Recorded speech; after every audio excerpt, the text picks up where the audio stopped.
En este momento te hago conocer que nosotros estamos ya corriendo una moción de interpelación en contra del ministro de Salud.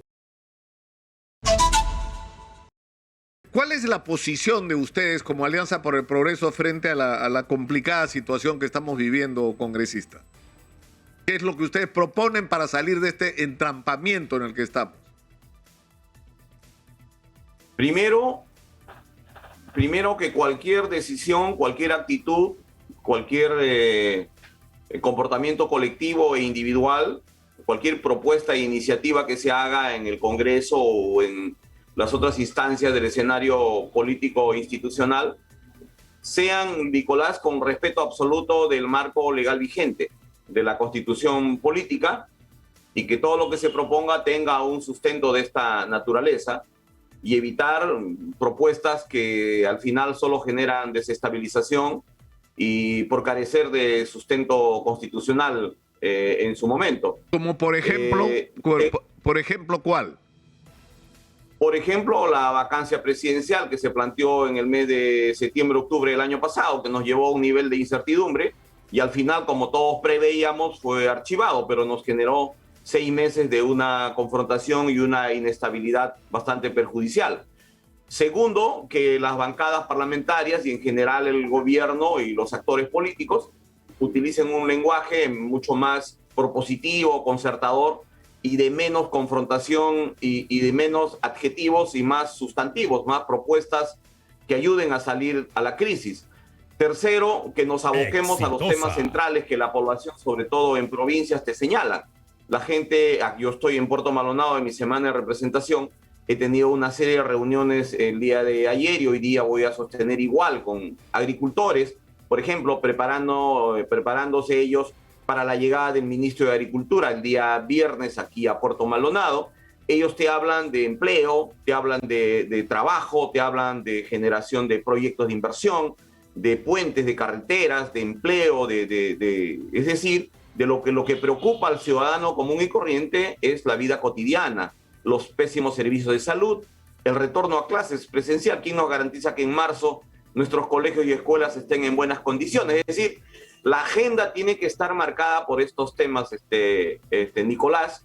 Y un cuarto punto es que el gobierno, por ejemplo, tenga la suficiente capacidad de reacción política, ¿no?, de reflejos políticos, para recoger las propuestas que vienen haciendo las diversas bancadas con fines de la presentación del 8 de marzo del Premier y su gabinete, y haga las correcciones, reemplace a algunos representantes de los ministerios o a los titulares de los ministerios, y el Congreso, por su lado, hagamos también una autocrítica, una reflexión de nuestra labor y abocarnos también a los temas sustanciales y a los proyectos que la población requiere y exige, ¿no? Es decir, menos confrontación y más trabajo y búsqueda de espacios de concertación entre la oposición y el gobierno central.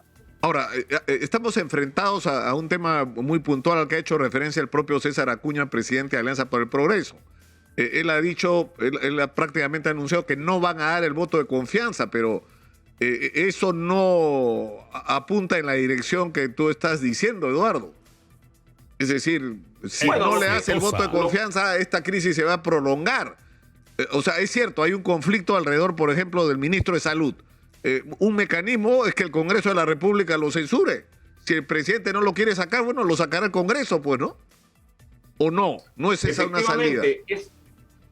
Esa es la ruta que se tiene que seguir, es lo correcto. Las bancadas, nosotros hemos cumplido en la reunión con el Premier, a quien hemos recibido en esta búsqueda de concertación.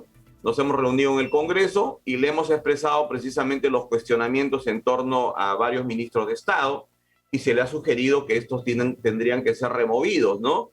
Si no lo hacen, obviamente, después del 8 o inclusive antes, porque en este momento te hago conocer que nosotros estamos ya corriendo una moción de interpelación en contra del ministro de Salud.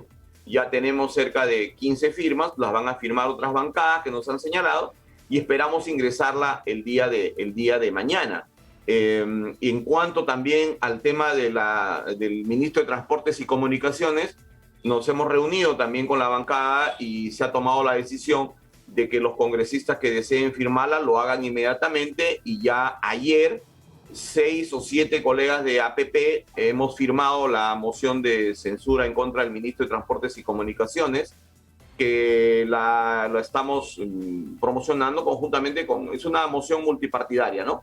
Entonces las acciones de control tienen que continuar. El tema de que haya un espacio de diálogo no implica que el Congreso abdique de funciones tan importantes y vitales como es el control parlamentario, como tú bien señalas. ¿Eso qué significa en términos prácticos? Que ustedes, el espíritu de ustedes es votar por darle darle el voto de confianza al gabinete encabezado por Aníbal Torres Vázquez. El espíritu en general, yo creo, de la mayoría de las bancadas es que el gobierno corrija las decisiones incorrectas y desacertadas que viene tomando en torno concretamente al tema ministerial. El segundo, el tema, le hemos señalado al ministro, el tema del copamiento evidente que hay en los ministerios por parte de militantes de Perú Libre o del entorno del presidente, ¿no? O sea, no es un copamiento, digamos, que tú designas a tus militantes, ¿no? Capaces, experimentados, con conocimiento, lo cual resulta hasta cierto punto razonable y entendible, pero lo que aquí hay, y ya denuncias ciertas y que nosotros hemos verificado en la visita a los ministerios, hay un copamiento realmente grosero, grotesco en varios ministerios que a la larga, ¿no? 2, 3 meses, va a incidir en el normal desarrollo de los programas, los proyectos y las actividades de los ministerios, ¿no? Ahora, sobre tu pregunta concreta, el objetivo es ese, que se corrija. Si el gobierno no es capaz de escuchar, no es capaz de, además de tomar oído a lo que dice la prensa, lo que tú opinas siempre al inicio de tu programa, que son bien sensatos, y lo que dicen otros medios de comunicación, evidentemente, ¿qué bancada podría tener una mirada favorable a ese gabinete si su premier y el presidente no son capaces de escuchar? Porque no lo decimos con un afán de obstrucción o de poner piedras en el camino, sino al contrario, de señalar lo que es incorrecto para que esto se corrija. Y si no se hace, evidentemente la bancada tendrá que tomar una decisión en su momento en la línea de lo que el presidente del partido ha señalado, Nicolás. Ya, pero es distinto decir, ya, yo te pido que saques a estos ministros. Por lo que entiendo, ustedes están pidiendo que salga el ministro de Salud y el de Transportes como condición para dar el voto de confianza. O ustedes, así no saquen a estos ministros, le van a dar el voto de confianza, pero van a proceder a la interpelación y a la censura de los ministros que ustedes piensan no deberían estar en el gabinete. Exitosa.